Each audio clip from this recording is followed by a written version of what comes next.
Victor Mercer had always been a man of precision. Standing at 6 feet 2 inches with steel gray eyes that rarely betrayed emotion, he built his construction empire from nothing but raw determination and calculated risk. His specialty was glass, massive architectural installations that defied engineering limitations. At 45, he commanded respect in every room he entered, not through volume but through presence. The Mercer method, his competitors called it. He sees through people like they remade of his own glass. The Connecticut estate he shared with his wife, Natalie, sprawled across 3 acres, its modern design featuring floor-to-ceiling windows that Victor had personally designed, windows that revealed everything inside while reflecting the world outside. A metaphor he once found beautiful. Their 2 children, Liam, 19, and Diana, 17, had grown up with privilege but also Victor's demanding expectations. Diana had always been closer to her father, inheriting his analytical mind. Liam, more emotional and artistic, gravitated toward Natalie. "You read late," Natalie said, not looking up from her tablet as Victor entered the kitchen after a 14-hour workday. At 43, she remained striking, auburn hair and green eyes that once captivated him. 15 years of marriage had gradually transformed their relationship from passionate to performative. "Westlake Tower contract, I had to secure it personally." Victor poured himself 2 fingers of whiskey. "Where are the kids?" "Diana's at debate practice." "Liam's out?" Something in her tone caught Victor's attention. "With friends?" Victor asked. Natalie finally looked up, her smile not quite reaching her eyes. "The Riverwalk Foundation called. They want you to speak at the charity gala next month." Victor nodded, mentally calculating the networking opportunities. "I'll have Tessa schedule it." Tessa Reinhardt had been Victor's executive assistant for 5 years, brilliant, efficient, and unfailingly loyal. At 38, she'd become more than an employee. She was the one person Victor trusted implicitly in his professional life. That night, as Natalie slept beside him, Victor stared at the moonlit ceiling, unable to silence his mind. Something felt off. After years of trusting his instincts in business, he knew when something was not right. He just could not identify what. The following morning, Victor noticed a text notification flash across Natalie's phone on the counter from someone named Perry with a message that began, "Last night was," before disappearing. When he mentioned a Perry casually over breakfast, Natalie claimed it was her new yoga instructor. Victor said nothing. But the first seed of suspicion took root. Later that week, Victor met with his oldest friend, District Attorney Leon Powell, for their monthly lunch. "You seem distracted," Leon observed, his dark eyes missing nothing beneath his salt and pepper hair. At 47, Leon had a reputation as ruthless as Victor's, though in the courtroom rather than the boardroom. "Natalie's been different lately." Distant, Victor admitted, rarely discussing personal matters even with Leon. Leon studied him carefully. "Different new friends. Late nights. Secretive with her phone. You think she's having an affair?" Leon asked bluntly. Victor's jaw tightened. "I do not know. But I'm going to find out." Walking back to his office, Victor called Dominic Varga, a former military operator who now handled security for Mercer Construction's international projects. Dom had skills that extended well beyond conventional security. "I need surveillance. Discreet. Personal matter," Victor said, never wasting words with Dom. "Your residence?" Dom asked, unfazed. "No. My wife." A pause. "Understood. When?" "Starting today." 3 days later, Dom delivered a USB drive to Victor's office after hours. "Everything you need to know is there," Dom said quietly. "But you're not going to like it." After Dom left, Victor inserted the drive into his computer. The footage showed Natalie entering an upscale downtown apartment building using a keycard for access. Timestamps showed visits 3 times that week alone, always for several hours. More damning were the audio recordings from a bug Dom had placed in Natalie's car. "Perry, I need to see you again tomorrow. Victor will be in Boston all day." "I know we need to be careful," Natalie said. The man's voice on the recording was vaguely familiar, but Victor could not place it. The final recording, however, contained something that made Victor's blood freeze. "What about the kids?" Perry asked. "Liam already knows. He's actually the one who introduced us. Diana would never understand. She worships Victor," Natalie replied. Victor closed the laptop. His face was expressionless despite the rage building inside him. His son had introduced his wife to her lover. The betrayal was worse than he'd imagined. But Victor Mercer had not built an empire by reacting emotionally. He would respond with calculation, not chaos. As he stared out his office window at the city below, a plan began forming in his mind. If his family wanted to shatter their life together, he would make sure they cut themselves on every broken piece. Victor did not confront Natalie immediately. Instead, he observed her with new awareness, noting how she checked her phone when she thought he was not looking, how Liam and she exchanged glances at dinner, how her excuses for absences had grown elaborate. He hired a private investigator named Marlena Russo to dig deeper into Perry. Marlena was a former prosecutor who left the DA's office after a controversial case. Her methods were thorough and occasionally skirted legality, but she delivered results. You need to know who you're dealing with, Marlena told Victor in her sparse downtown office, before you make any moves. A week later, Marlena delivered her findings. Perry was Perry Lancaster, a 38-year-old art dealer who had opened a gallery downtown 2 years ago. The gallery had become successful surprisingly quickly, featuring exclusive artists and attracting wealthy clients. Here's where it gets interesting, Marlena said, sliding photographs across her desk. Lancaster's gallery received initial funding from a silent investor, approximately $2 million. Victor studied the financial documents. Money laundering, possibly, but the timing coincides with when you gave Natalie access to her trust fund. The revelation hit Victor like a physical blow. Natalie had used his money to set up her lover and his business. There's more, Marlena continued. Lancaster has a history of targeting wealthy women. 3 previous relationships with married women, all ending after substantial investments in his various ventures. And my son. Marlena hesitated. Liam has been working at the gallery part-time for about 8 months. Lancaster is apparently mentoring him in art appreciation and business. Victor's expression remained neutral, but his fingers tightened imperceptibly on the photographs. And Diana? No connection to Lancaster. She seems genuinely focused on school and her extracurriculars. After leaving Marlena's office, Victor drove through his company's warehouse instead of home. There, in the cavernous space filled with glass panels waiting to be installed in skyscrapers, he finally allowed his rage to surface. He picked up a hammer and shattered a glass panel worth thousands, the sound of breaking glass echoing through the empty building. When Victor returned home that evening, he found Natalie and Liam in the kitchen, their voices in heated whispers, falling silent when he entered. "Dad," Liam said, attempting casualness. At 19, he had Natalie's coloring but Victor's height. "Did not hear you come in." "Clearly," Victor replied, pouring himself water. "How's the gallery job?" A flash of surprise crossed Liam's face. "It's good. Perry's teaching me a lot." "Perry Lancaster," Victor said carefully, watching both their reactions. "Interesting choice of mentor." Natalie dropped the glass, which shattered on the tile floor. "You know Perry?" "I make it my business to know who's influencing my son," Victor replied evenly. "Perhaps we should all have dinner sometime.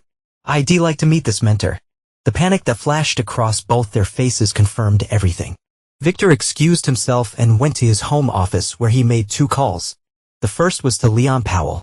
"I need to freeze some assets without alerting my wife," he said without preamble. "Victor, what's going on?" Leon asked. "I'm looking at a divorce. I need to protect what's mine." There was a pause.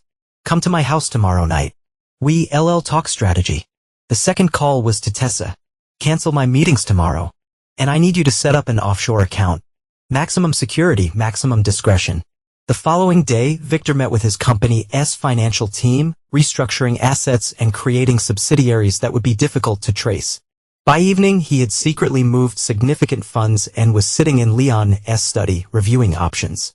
"Connecticut is an equitable distribution state," Leon explained.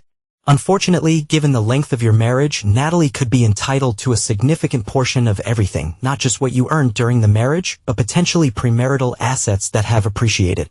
"Unacceptable," Victor said flatly. "There are ways to protect yourself," Leon continued, "but you need leverage." "Do you have a prenup?" "Basic one. Nothing that would stand up against a determined attack." Leon leaned forward.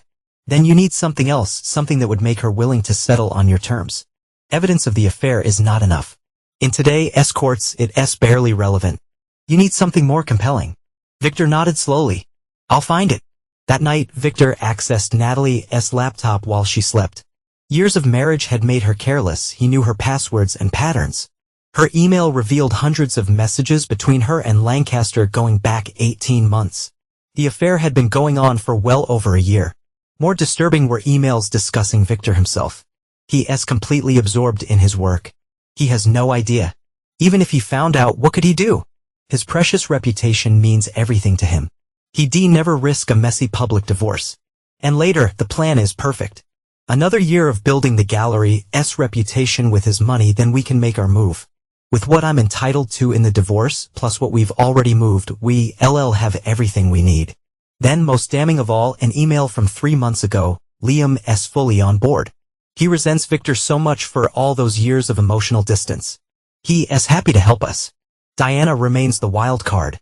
We need to work on her or keep her in the dark. Victor felt a cold clarity descend over him. This was not just an affair. This was a coordinated attack on everything he'd built. His wife, her lover, and his own son were conspiring to take what was his. He copied everything to a secure drive, then carefully restored the laptop to its original state. Back in his office, he stared at the family photo on his desk. Natalie, Liam, Diana, and himself on a boat last summer, all smiling, all false. Victor opened his desk drawer and removed the photo from its frame, methodically tearing it into pieces except for the portion showing Diana that he carefully preserved and placed in his wallet. Let the game begin, he whispered to the empty room.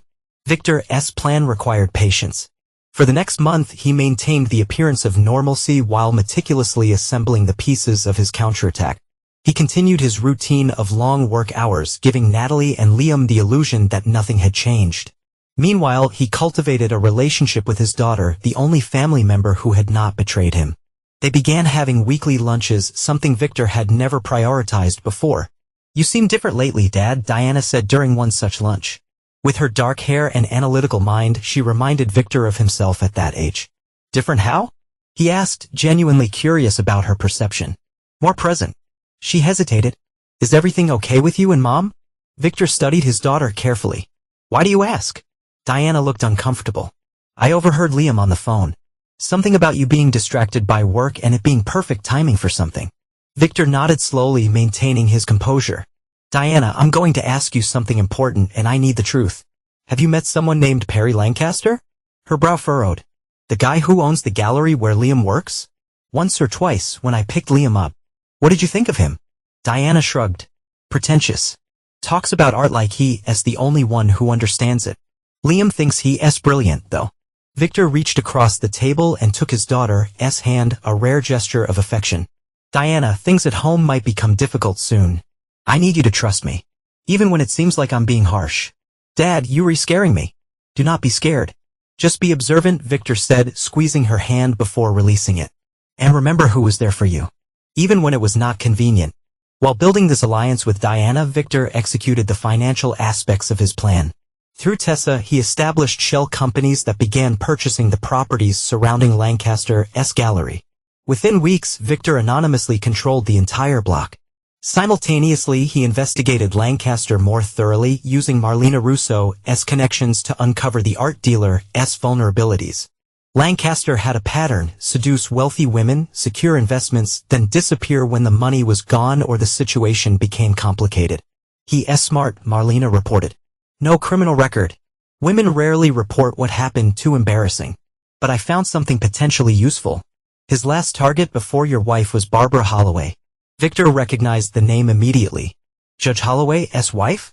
Marlena nodded. "Exactly. Judge Wesley Holloway, who happens to sit on the family court bench.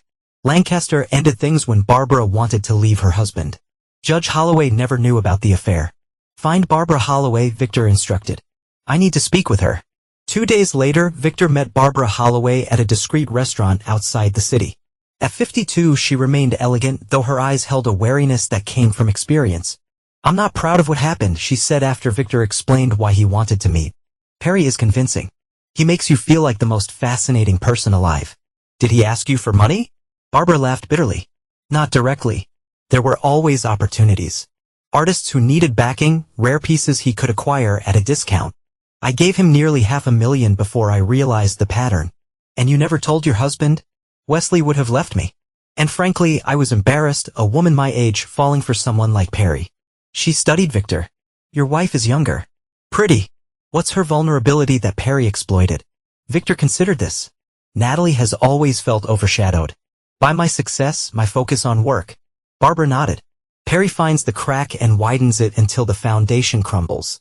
After their meeting, Victor approached the other crucial element of his plan, the divorce proceedings themselves. He met with Vance Kendall, reputed as the most ruthless divorce attorney in the state. Vance, a hawk-faced man in his 60s, reviewed the evidence Victor had compiled. "You've been thorough, but judges do not care much about infidelity these days." "I'm not interested in her affair," Victor replied. "I'm interested in the conspiracy to defraud me of my assets." Vance leaned forward. "That's different. If we can prove your wife and Lancaster planned to exploit your marriage for financial gain, with your son as an accomplice, that could significantly impact the distribution of assets. And if Judge Holloway happens to be assigned to our case," a slow smile spread across Vance's face, "then we have additional leverage." By the time Victor initiated divorce proceedings, every aspect of his plan was in place. The documents were delivered to Natalie while Victor was on a business trip. Her frantic call came within hours. "Victor, what is this? Divorce papers? We need to talk about this." "We'll talk when I return," he replied calmly. "Until then, you might want to find an attorney." "Is this about Perry?" "Victor, it's not what you think. It's exactly what I think, Natalie. It's exactly what you planned with him and Liam. The only difference is you miscalculated who you were dealing with." The stunned silence on her end confirmed she understood the game had changed. Victor ended the call and turned to Tessa, who had accompanied him on the trip. "It's begun," he said simply. Tessa, who had been briefed on the situation, nodded. "The construction crews are ready to start work around Lancaster's gallery tomorrow. Complete street closures as you requested." Victor nodded. "And the other matter?"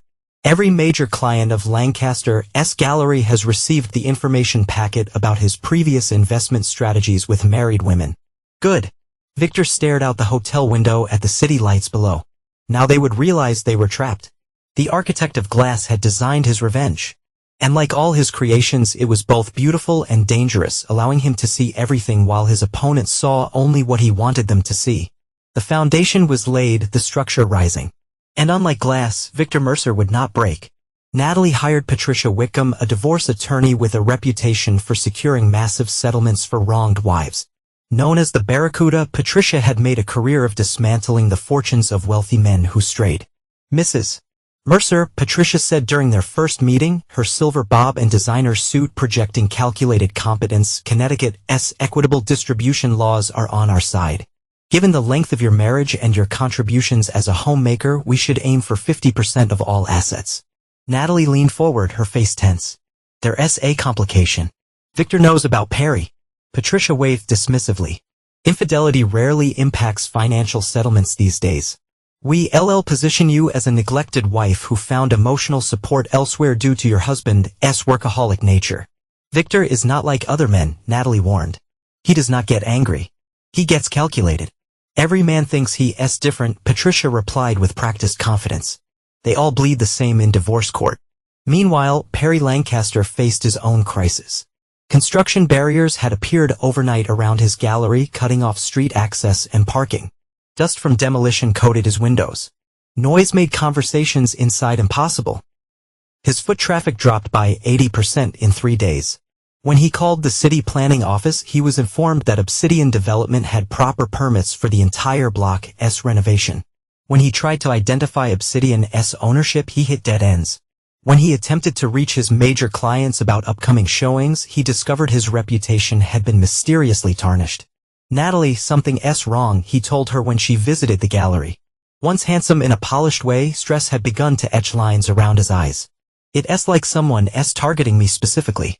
"It's Victor," she said, watching workers jackhammer the sidewalk outside. "This is how he operates. Why would he target my business instead of confronting us directly?" Natalie's laugh held no humor. "Because he's showing us he can destroy everything without even acknowledging what we did." Perry ran his hands through his hair. "We need to accelerate our timeline. How quickly can we access your share of the assets?" "That's the problem. He's frozen everything. My credit cards are joint accounts. I not even withdraw money without his approval right now." Perry's expression changed subtly. "What about the transfers we already made? The gallery investments?" "Patricia says those will be problematic. If Victor can prove I diverted marital assets without his knowledge, so we have nothing?" Anger edged into Perry's voice. Natalie's eyes narrowed. "We have each other. Is not that what you said mattered most?" The tension between them was interrupted by Liam's arrival. At 19, he had the lanky build of someone not yet comfortable in adult proportions. "Mom, Perry," he said, then noticed their expressions. "What's happening?" "Your father," Natalie began, but Perry interrupted. "Your father is systematically destroying my business while blocking your mother's access to money." Liam paled. "He knows about all of it." "Apparently," Natalie confirmed. "And he's coming after all of us." "What about Diana?" Liam asked. "She's not answering my calls," Natalie admitted. "She's always been his favorite." Liam slumped into a chair. "I never thought he'd find out. He's never home, never notices anything about our lives." "Well, he noticed this," Perry snapped. "And now we need to decide what to do." While they strategized, Victor was meeting with Judge Wesley Holloway under the guise of discussing a donation to the Judge's Literacy Foundation. They sat in the wood-paneled study of the Judge's colonial home, surrounded by legal texts and family photographs. "Your contribution is generous," Judge Holloway said, a dignified man in his late 50s with a reputation for ethical rigor. "Our program will be able to expand to 3 additional schools." "Education has always been important to me," Victor replied, "much like the integrity of our legal system." The judge nodded, sensing a shift in the conversation. "Indeed, without integrity, everything fails." "That's why I wanted to meet privately," Victor continued. "My divorce case has been filed. Given the sensitive nature of some elements, I wanted to ensure it was handled by someone with impeccable judgment." Judge Holloway's expression remained neutral. "The court assigns cases randomly, Mr. Mercer." "Of course. But information has come to my attention involving Perry Lancaster, a local art dealer who appears to have a pattern of targeting married women for financial gain." The judge's hand tightened imperceptibly on his glass. "I do not see how this concerns me." Victor removed a folder from his briefcase. "This contains evidence of Lancaster's activities, including his involvement with Barbara." Judge Holloway's face drained of color. "What did you say? Your wife never told you about her relationship with him or the money she gave him. She was protecting you and herself from embarrassment." The judge stood abruptly. "This meeting is over. You attempting to influence a judge, which is illegal." Victor remained seated. "I'm not asking for favorable treatment, Judge Holloway. I'm asking for your recusal if my case comes before you, due to this clear conflict of interest." "Get out of my house." Victor rose calmly. "The folder is yours to keep. Barbara does not know I've spoken to you. I thought you deserved to know the truth, one husband to another." As Victor drove away, he made a call to Tessa. "Phase 2 begins tomorrow, and inform our sources at the local news outlets." The following morning, the city's business journal ran a feature on Perry Lancaster's gallery, highlighting its meteoric rise and questioning the source of its initial funding. The article mentioned Natalie Mercer as a significant patron and noted her pending divorce from construction magnate Victor Mercer. By afternoon, society blogs were speculating about connections between the divorce and Lancaster's suddenly troubled gallery. By evening, Natalie was receiving calls from friends expressing concern and seeking gossip. Diana called her father. "Everyone at school is talking about Mom and the art dealer. Is it true?" "Yes," Victor answered simply. A pause. "That's why you wanted to know if I met him. I needed to understand who was involved." "Did Liam know about Mom and this guy?" Victor hesitated. "What do you think?" Diana's voice hardened. "He's been acting weird, secretive, making excuses for Mom." Another pause. "He betrayed you too, did not he?" "Diana, I do not want to put you in the middle." "They already did that," she interrupted. "By lying to both of us." After the call, Victor received an unexpected visit from Leon Powell at his office. The district attorney looked troubled. "You making powerful enemies, Victor." "Judge Holloway called me." Victor raised an eyebrow. "Did he?" "He claims you tried to blackmail him with information about his wife." "I simply provided information relevant to a potential conflict of interest." Leon shook his head. "This is not like you playing these games. What's your endgame here?" Victor stared out at the city. "They tried to take everything from me, Leon. Not just my wife. My son. My company. My legacy." He turned back to his friend. "I'm simply ensuring they understand the consequences. And if innocent people get hurt in the crossfire?" "There are no innocent people in this situation," Victor replied coldly. "Except perhaps Diana." The next development came swiftly. Judge Holloway announced his retirement, citing personal reasons. The news sent shockwaves through the legal community and guaranteed Victor's case would go to another judge. Meanwhile, the financial pressure on Natalie intensified. With accounts frozen and credit cards canceled, she was forced to borrow money from friends. Perry, facing his own financial crisis as the gallery emptied of customers, grew increasingly frustrated. "We need to fight back," he insisted during a tense meeting with Natalie and Patricia Wickham. "Take this public. Paint Victor as an abusive, controlling husband." Patricia looked skeptical. "Without evidence, that's a dangerous strategy. Victor Mercer has a pristine public reputation." "Then we create evidence," Perry suggested. Natalie looked shocked. "What are you talking about? People believe what they see." "If you had bruises, photographs," Patricia interrupted sharply. "I will not be party to manufacturing evidence. That's illegal and would destroy our case if discovered." "Then what do you suggest?" Perry demanded. "He's crushing us systematically while we do nothing. We need leverage," Patricia admitted. "Something that would make Victor willing to settle rather than continue this war." Liam, who had been silent until now, spoke up. "What about Diana? Dad would do anything for her." Natalie stared at her son. "What are you suggesting?"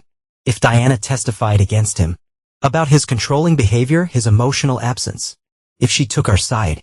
"She would not," Natalie said flatly. "She worships the ground he walks on." "She might," Liam insisted. "If she thought he'd done something unforgivable." The room fell silent as the implication hung in the air. "No," Natalie finally said. "I would not lie to my daughter." "Mom, we're fighting for our future here," Liam argued. "For everything we've planned." Perry placed a hand on Liam's shoulder. "Your mother's right. We need leverage, but not that kind." He turned to Patricia. "What about Victor's company? Could we claim partial ownership based on Natalie's support during its growth?" Patricia considered this. "Possibly. We could argue that Natalie's role as a homemaker enabled Victor to build his empire. In equitable distribution, the court sometimes recognizes indirect contributions. That's our angle," Perry decided. "Target the company. It's what he cares about most." What none of them realized was that Diana, concerned about her mother and brother, had begun recording their conversations. The latest recording, including the discussion about fabricating abuse claims and turning Diana against her father, was already in Victor's possession. As he listened to their desperate planning, Victor's expression remained impassive. But inside, his resolve hardened further. They had considered using his daughter as a weapon against him. There would be no mercy now. The first court hearing in the Mercer divorce case was scheduled before Judge Amelia Fontaine, a no-nonsense jurist with 20 years on the bench. The courtroom was packed, partly with legitimate observers, partly with individuals hired by Victor to ensure the proceedings would be witnessed by many. Patricia Wickham launched an aggressive opening salvo, portraying Natalie as a devoted wife abandoned emotionally by her workaholic husband. Mrs. Mercer supported her husband's ambitions for 15 years, raising their children while he built his empire. Now that she's found emotional support elsewhere, he seeks to punish her by cutting off all financial resources. Vance Kendall, Victor's attorney, responded with measured precision. "This case is not about infidelity or emotional abandonment. It's about conspiracy and fraud. We intend to prove that Mrs. Mercer, along with her paramour, Perry Lancaster, and the Mercer's son, Liam, conspired to divert marital assets and defraud Mr. Mercer of his rightfully earned property." Judge Fontaine regarded both attorneys sternly. "Those are serious allegations, counselor. I assume you have evidence to support them." "Substantial evidence, Your Honor," Vance confirmed, "including communications between the involved parties detailing their plans." Natalie visibly paled, while Perry, seated in the gallery, clenched his jaw. Victor, at the defendant's table, maintained his characteristic stoicism. As the proceedings continued, Diana entered the courtroom, choosing a seat behind her father. Natalie's face brightened momentarily until Diana deliberately avoided her gaze. During a recess, Natalie approached her daughter. "Diana, please. You need to hear my side of this." "I've heard enough," Diana replied coldly. "From your own conversations with Perry and Liam." Natalie froze. "What are you talking about?" "I recorded you planning to lie about Dad, discussing how to turn me against him." The blood drained from Natalie's face. "Diana, we were desperate. Your father is destroying us." "No," Diana corrected. "He's protecting himself from what you plan to do to him." She turned away, adding, "I gave the recordings to Dad." When court resumed, the battle intensified. Patricia requested temporary spousal support for Natalie, citing her inability to access funds. Mrs.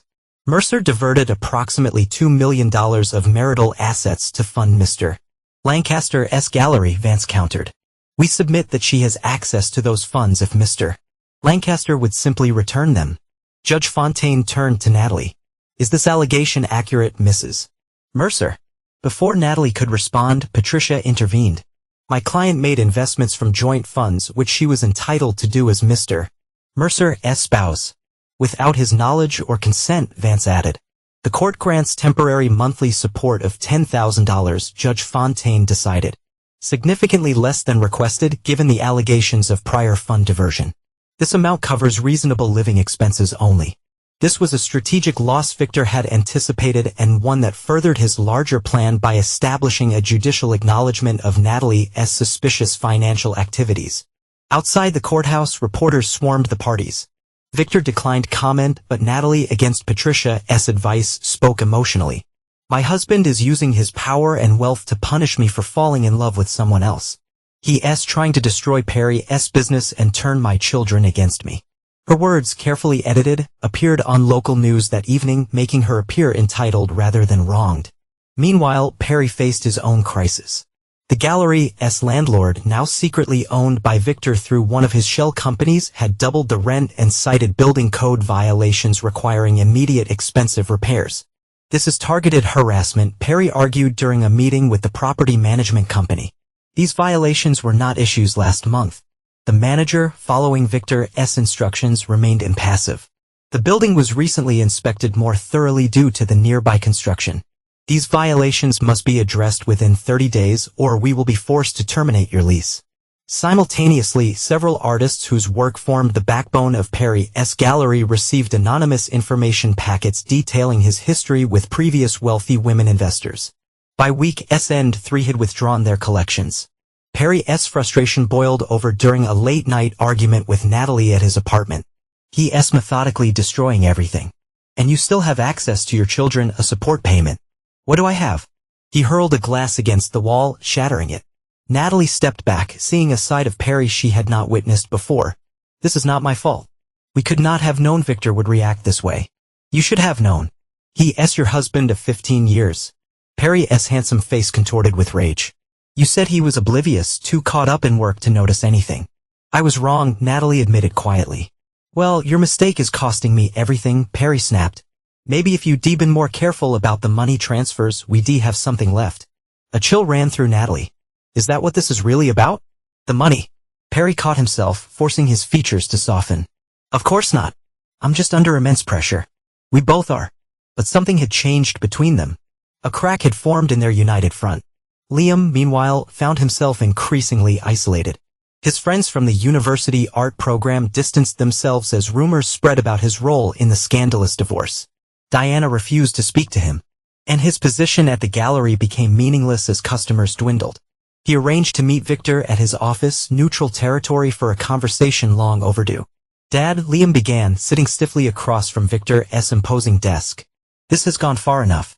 Victor regarded his son impassively. Has it? You re-destroying Mom and Perry. And you do not even care how this affects me and Diana. Diana made her choice, Victor replied coolly. She chose truth over conspiracy. What choice did you make, Liam? Liam flushed. You were never there. For any of us. Mom was lonely. So lonely she needed $2 million to console her, Victor interrupted. Or was that your mentor's idea? Perry saw my potential when you never did, Liam shot back. He actually cared about my interests instead of trying to force me into your mold. And in return, you helped him win over your mother and planned to take what I've built. Victor's voice remained steady but his eyes hardened. Tell me, when did you become comfortable with betraying your own father? Liam stood abruptly. This is useless. I just came to ask you to be reasonable about the settlement. Let Mom have what she deserves so we can all move on. What she deserves, Victor repeated. And what do you think you deserve, Liam? Something in his father's tone made Liam pause at the door. What does that mean? It means actions have consequences. All actions by everyone involved. Liam left shaken, sensing the implicit threat beneath his father's controlled exterior.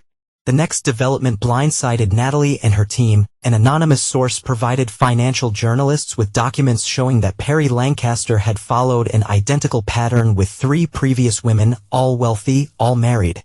All who had invested in his various ventures before the relationships mysteriously ended.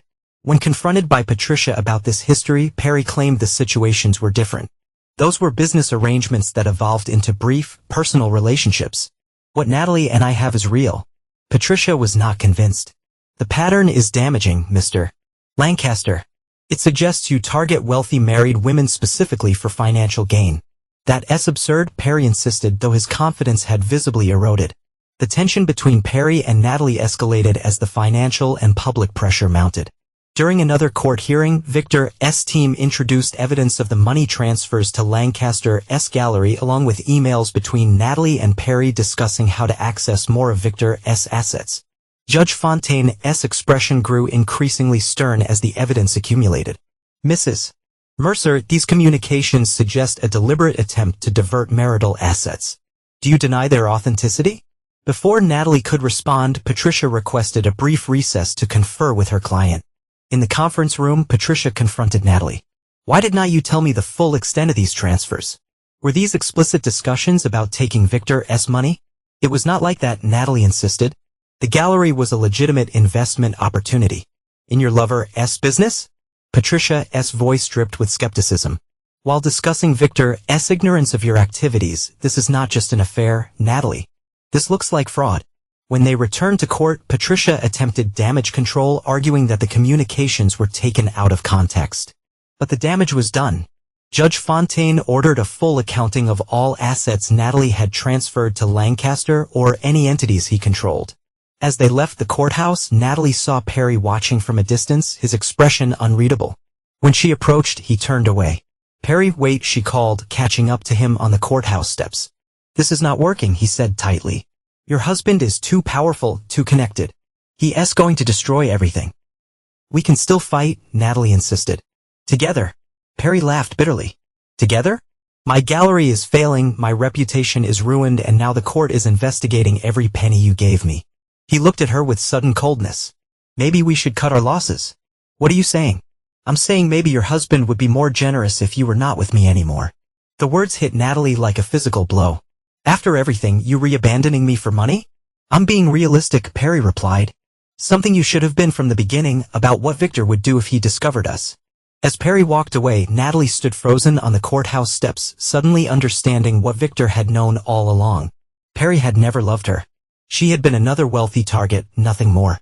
That night, Natalie called Liam, her voice shaking. Perry's pulling away. He suggested I settle with Victor and move on without him. He can't not do that, Liam said, shock evident in his voice. Not after everything we did for him. Apparently he can, Natalie replied bitterly. Your father was right about him. The silence that followed spoke volumes. We need to rethink our strategy, Liam finally said. If Perry's out, it's just us against Dad now. And Diana has taken his side, Natalie added.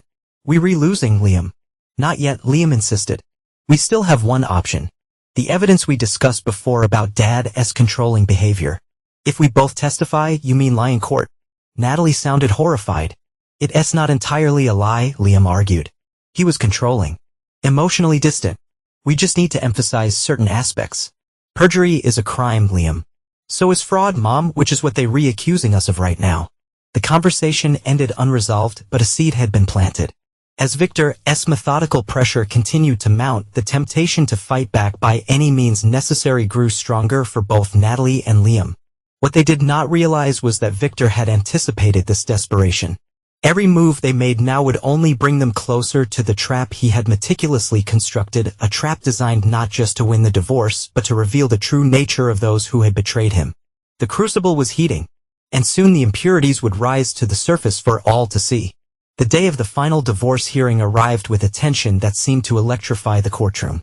News of the high-profile case had spread, drawing spectators and reporters who packed the gallery. Judge Fontaine entered, her expression grave as she surveyed the assembled parties. Victor sat beside Vance Kendall, impeccably dressed and impassive. Across the aisle, Natalie appeared strained, dark circles beneath her eyes despite careful makeup. Patricia Wickham whispered final instructions to her client as the proceedings began. Before we continue, Judge Fontaine announced, I want to address an issue that has come to the court's attention. There have been allegations of potential witness tampering and preparation of false testimony. Her sharp gaze swept the room. I remind everyone that perjury is a serious offense carrying potential jail time. Victor's face remained expressionless, but Natalie paled visibly. Patricia rose quickly. Your Honor, my client categorically denies any such allegations. Let us proceed then, the judge replied. Mrs. Mercer's team may present their case. Patricia launched into a carefully constructed narrative, portraying Victor as a controlling husband whose emotional neglect had driven Natalie to seek companionship elsewhere. She emphasized Victor's workaholic tendencies and his alleged indifference to family life. Mrs. Mercer was not just a wife, but a crucial support to Mr. Mercer's success, Patricia argued. She maintained their home, raised their children, and represented the family socially while Mr. Mercer focused exclusively on his business. Under equitable distribution principles, she is entitled to a significant portion of the marital assets. When Natalie took the stand, she appeared vulnerable yet dignified. Victor was physically present but emotionally absent for most of our marriage, she testified. Business always came first. The children and I were afterthoughts. And how did this affect your marriage? Patricia asked. I became desperately lonely, Natalie replied, her voice catching. I tried everything to reconnect with Victor, but nothing worked. When I met Perry, he actually listened to me, valued me. During cross-examination, Vance approached with calculated calm. Mrs. Mercer, would you describe yourself as financially sophisticated? Natalie hesitated. I understand basic finances.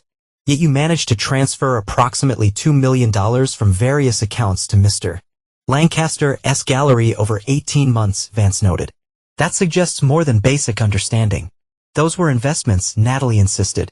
The gallery was a legitimate business opportunity. An opportunity you never discussed with your husband?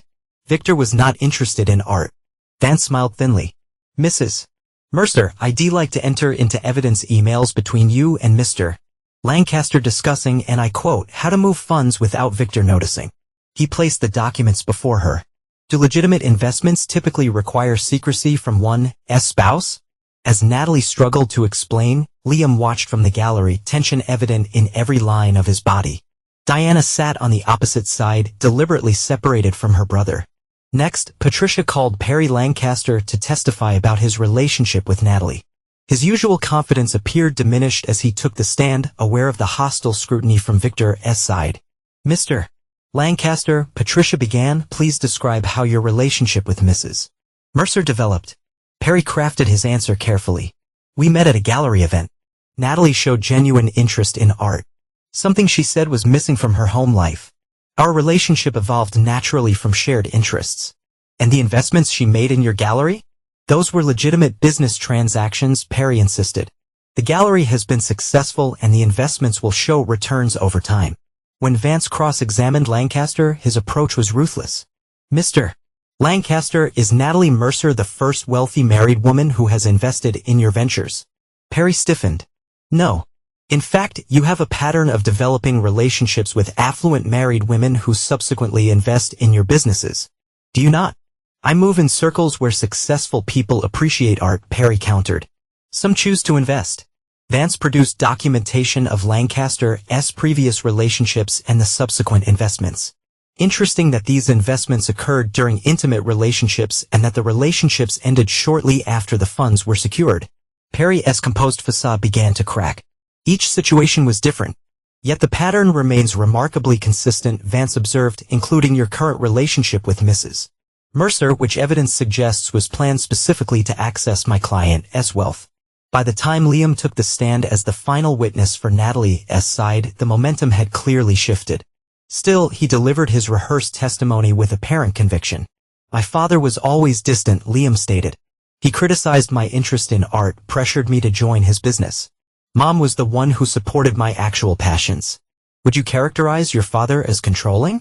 Patricia asked. Absolutely, Liam answered without hesitation. Everything had to be his way. He monitored our spending, questioned our decisions. It was like living under constant surveillance. Vance's cross-examination began unexpectedly gently. Liam, would you say you resent your father? Liam frowned. I would not put it that way. Yet in emails to your mother and Mr. Lancaster, you wrote, and I quote, Dad does not deserve what he has. He cares more about his precious company than any of us. Vance paused. Those sound like the words of someone harboring significant resentment. Liam shifted uncomfortably. Everyone says things when they re-upset. Were you upset when you helped introduce your mother to Mr. Lancaster? Or when you discussed strategies to, and again I quote your emails, access Dad's assets while he remains clueless? The courtroom fell silent as Liam struggled for a response. That's not, the context is missing. Then perhaps you could explain the proper context for this statement from your email. Vance produced another document. If we time this right, we can secure enough before he even realizes what's happening. Liam's face flushed. I was just trying to help my mother. Help her do what exactly? Vance pressed. Before Liam could respond, Patricia objected and Judge Fontaine sustained, giving Liam a temporary reprieve. After Natalie's side rested, Victor's team began their presentation. Vance methodically laid out evidence of the conspiracy between Natalie, Perry, and Liam, emails, financial records, and recorded conversations that painted a damning picture of deliberate deception and financial manipulation.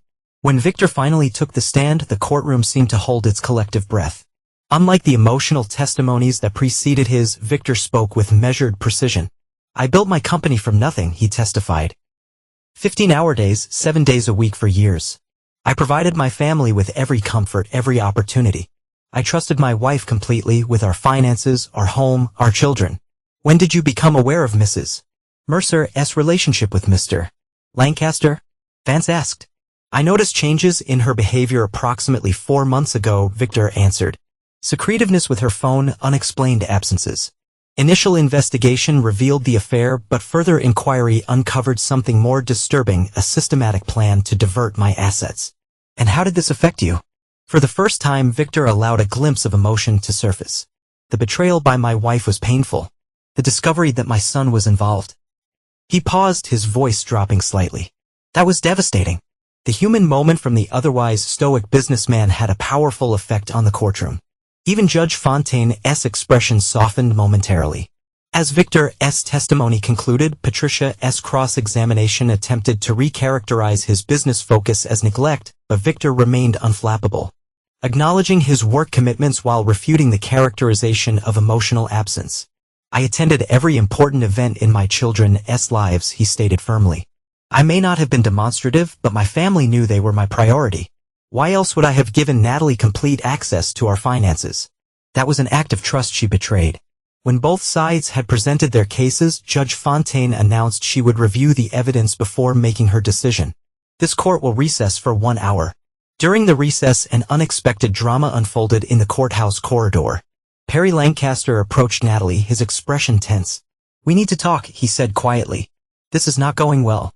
Natalie looked at him coldly. Now you want to talk? After suggesting I settle without you. Be realistic, Natalie. Victor has outmaneuvered us at every turn. The evidence is overwhelming. So you re-abandoning ship, she said bitterly. Proving everything he said about you is true. Perry glanced around nervously. I not afford to be implicated in fraud. My career would never recover. Our relationship was a fraud, Natalie realized aloud. Victor saw it from the beginning. Their argument attracted attention, including from Liam, who approached with growing alarm. What's happening? Perry's cutting a deal, Natalie informed her son, her voice tight with anger, saving himself. You not, Liam told Perry, panic edging into his voice. If you turn on us now, I have to protect myself, Perry interrupted. You should do the same. As their confrontation escalated, Diana observed from a distance, recording the interaction on her phone at Victor's earlier request. When court resumed, the atmosphere had changed palpably. Judge Fontaine addressed the crowded room. Before I announce my decision, I want to address a matter brought to my attention during recess. She looked toward Victor's table. Mr. Kendall, I understand you have additional evidence to present. Vance stood. Yes, Your Honor. We've received information regarding potential perjury by witnesses for Mrs. Mercer. Patricia shot to her feet. Objection. This is highly irregular, Your Honor. I'll hear the evidence before ruling on its admissibility, Judge Fontaine decided. Proceed, Mr. Kendall. Your Honor, we have reason to believe Mrs.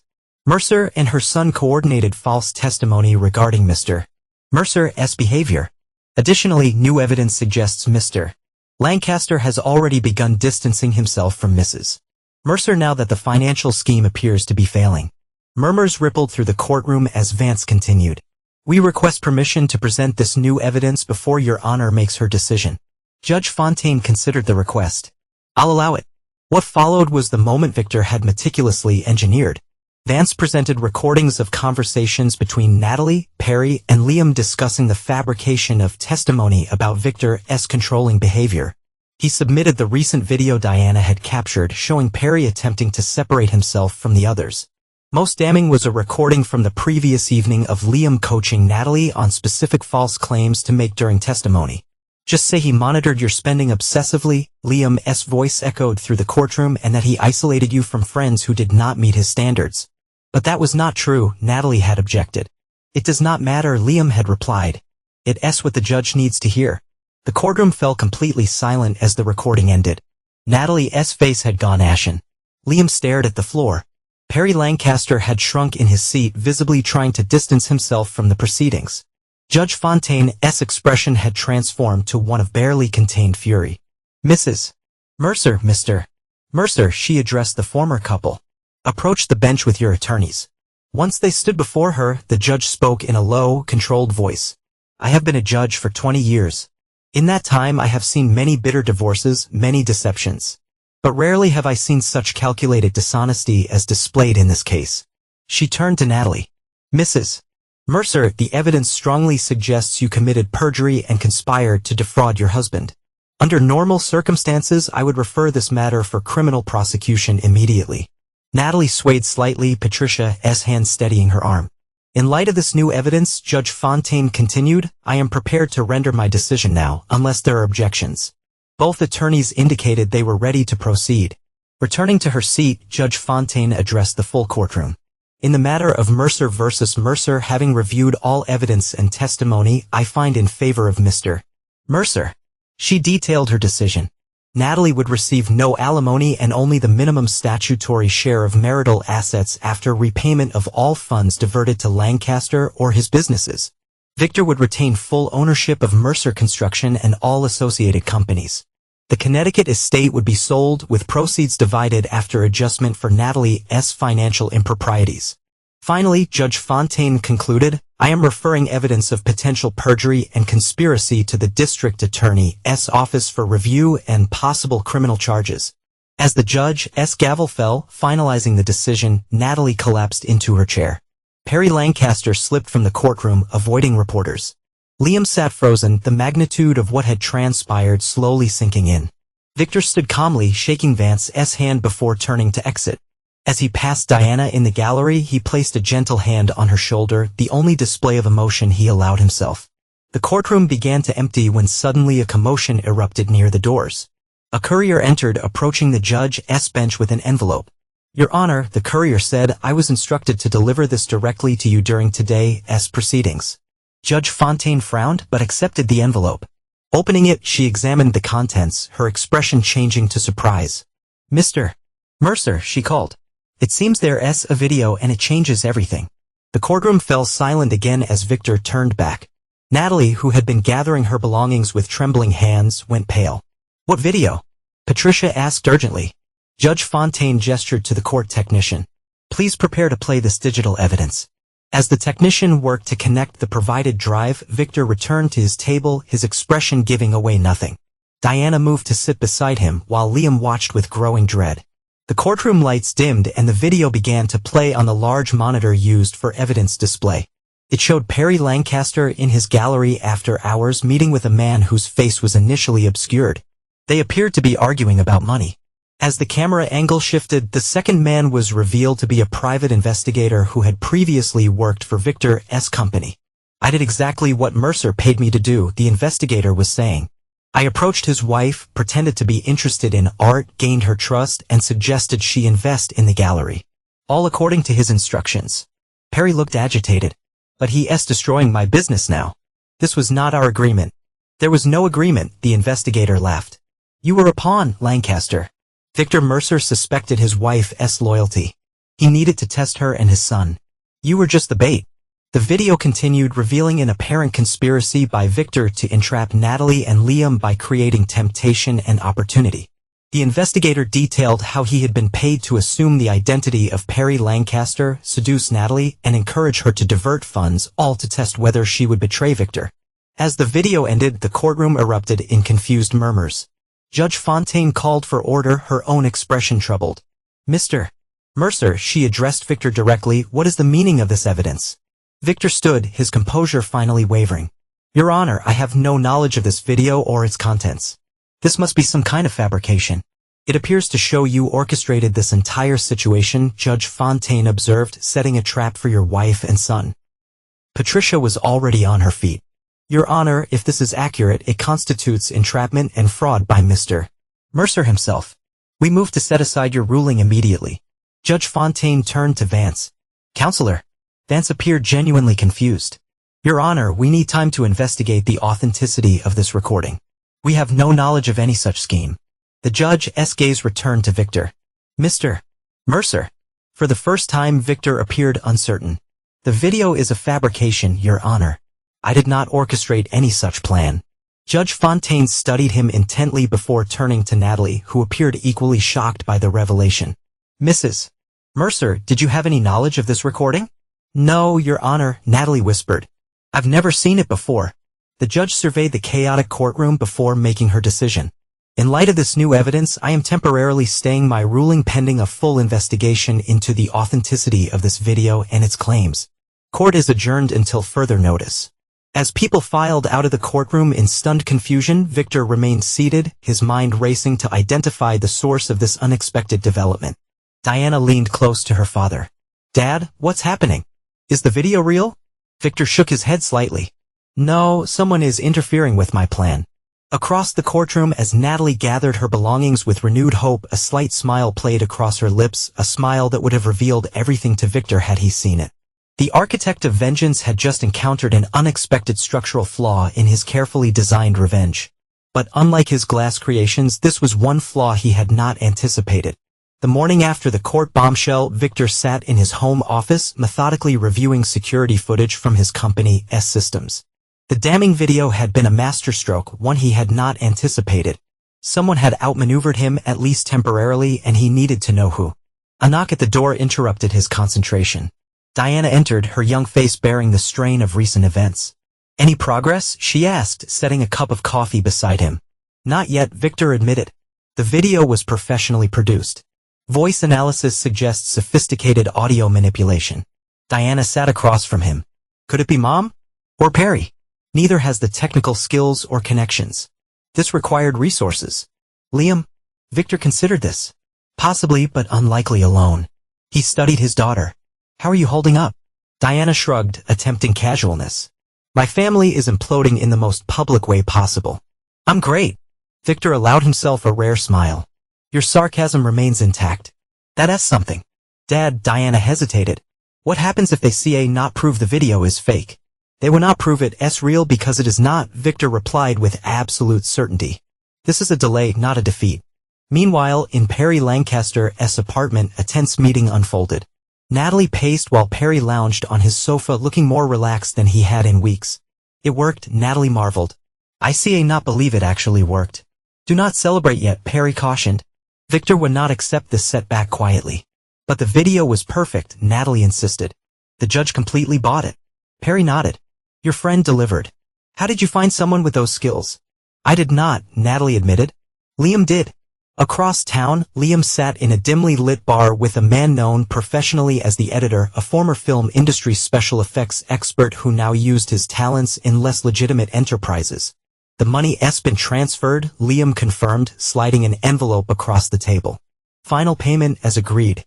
The editor, a slight man with thinning hair and thick glasses, checked the contents before nodding. Pleasure doing business. Your deepfake should hold up under initial scrutiny. How long before more intensive analysis might detect it? Hard to say. A few days, maybe a week if they bring in real experts. The editor sipped his drink. Your dad must have really made you angry. Liam's expression hardened. He tried to destroy all of us. I'm just returning the favor. Back at Mercer Construction, Victor met with his security team and digital forensics experts. He had spared no expense, bringing in specialists from across the country. The video is definitely manipulated, confirmed Dr. Eliza Morales, a leading expert in digital forensics. Sophisticated work, but we re-seeing artifacts consistent with deepfake technology. How quickly can you prove it conclusively? Victor asked. 3 days minimum. The voice work is particularly well done. Victor nodded. Begin immediately. Money is no object. After the experts departed, Leon Powell arrived, concern evident on his face. This is bad, Victor. Judge Fontaine has requested an investigation from the DA's office, my office, into whether you engineered this entire situation. The video is fake, Leon. I believe you, Leon assured him. But perception matters in situations like this. The media is already running with the story. Vindictive husband sets trap for wife makes for compelling headlines. Victor's expression remained impassive. Headlines change. Truth endures. Very philosophical, Leon observed dryly. Meanwhile, Natalie's attorney was pushing to have all of Victor's evidence thrown out, claiming it was obtained through his alleged entrapment scheme. Find whoever created the video, Victor stated coldly. That's our priority. While Victor mobilized his resources, Natalie's legal strategy shifted dramatically. Patricia Whitcomb held an impromptu press conference on the courthouse steps. We have evidence that Victor Mercer, a man of significant wealth and power, orchestrated an elaborate scheme to entrap his wife and destroy her reputation, Patricia announced to assembled reporters. This case represents a disturbing abuse of power and manipulation of our justice system. The coverage spread rapidly, creating precisely the public relations nightmare Victor had always avoided. His company's stock dropped 7% by market close. That evening, Victor received an unexpected call from Barbara Holloway. I've seen the news, she said without preamble. This video they re-talking about it's not real, is it? No, Victor confirmed. But someone wants the world to think it is. Wesley is devastated, Barbara continued, referring to her husband, the recently retired judge. The media is suggesting you manipulated him too. Using information about Perry and me. I never intended for that information to become public, Victor assured her. Barbara's voice hardened. Yet here we are. Wesley's reputation is being questioned because of his connection to your case. After the call ended, Victor stared out at the city lights, recognizing that the damage was spreading beyond his immediate circle. The elegant revenge he had designed was generating unintended casualties. The following day brought another unwelcome development. Perry Lancaster called a press conference of his own, presenting himself as an unwitting victim. I entered into a relationship with Natalie Mercer in good faith, he told the cameras with practiced sincerity. I had no idea I was being used as part of Victor Mercer's cruel test of his wife's loyalty. My gallery, my reputation, my livelihood have all been damaged by Mr. Mercer's vindictive actions. The performance was compelling, generating additional sympathy for Natalie's side. Victor watched the coverage from his office, his expression unreadable as Tessa entered with more news. Sir, several major clients have requested meetings to discuss their contracts, she reported. The publicity is making them nervous. For the first time, Victor's carefully constructed vengeance showed signs of potentially backfiring on him professionally. The empire he had built, which had given him the power to execute his revenge, now appeared vulnerable to the very same dynamics. That night, Victor received another unexpected visitor. Liam appeared at his door, seeming both defiant and apprehensive. We need to talk, Liam said, stepping past his father into the house without waiting for an invitation. About the video you helped create? Victor asked calmly, closing the door. Liam froze momentarily before recovering. I do not know what you were talking about. Digital forensics has advanced considerably, Victor noted, leading the way to his study. We've identified markers consistent with manipulation. Tracing the source is merely a matter of time. Liam's confidence visibly wavered. You see, not prove anything. I do not need to prove it to know it. Victor studied his son. Why are you here, Liam? After a moment of internal struggle, Liam spoke. To offer a truce. This is getting out of hand. Mom's reputation, your company, my future, everything's being destroyed.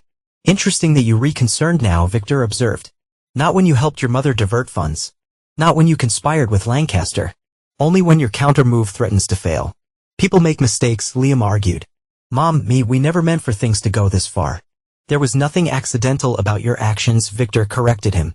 You made deliberate choices repeatedly over an extended period.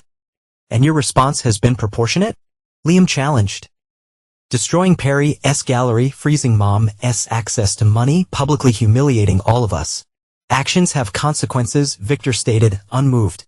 A principle you now discovering firsthand. Liam's expression hardened. Then we all go down together.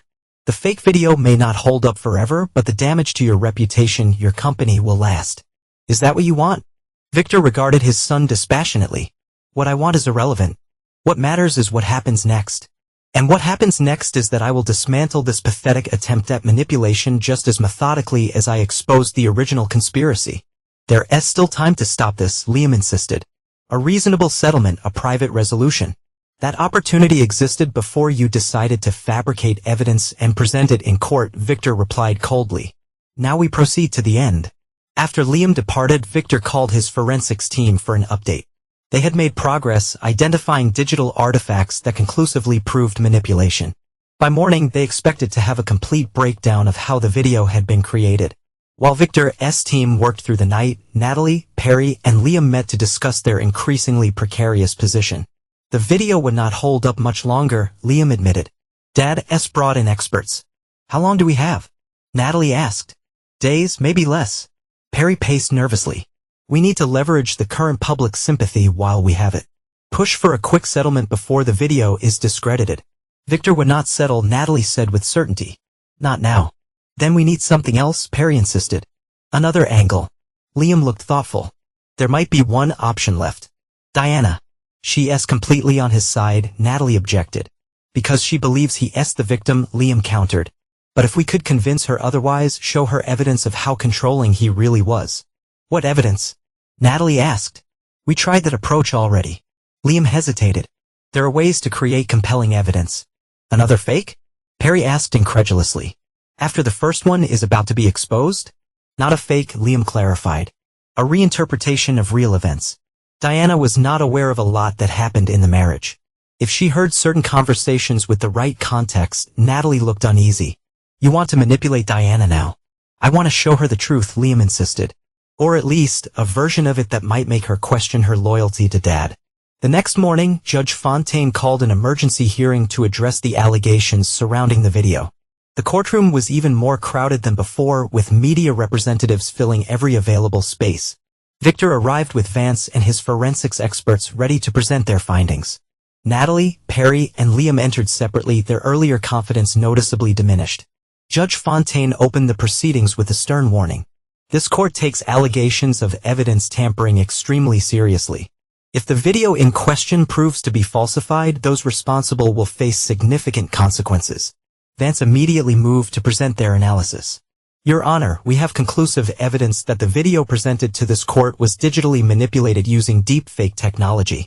Dr. Morales took the stand, methodically explaining the technical markers that proved manipulation: inconsistent lighting, subtle distortions during specific movements, audio artifacts during particular phrases. In my professional opinion, Dr. Morales concluded, this video was created using advanced digital manipulation techniques, combining existing footage with fabricated elements to create a false narrative. Patricia attempted to challenge the analysis but found herself overmatched by the technical evidence. Judge Fontaine listened intently before turning to Natalie's side. Mrs.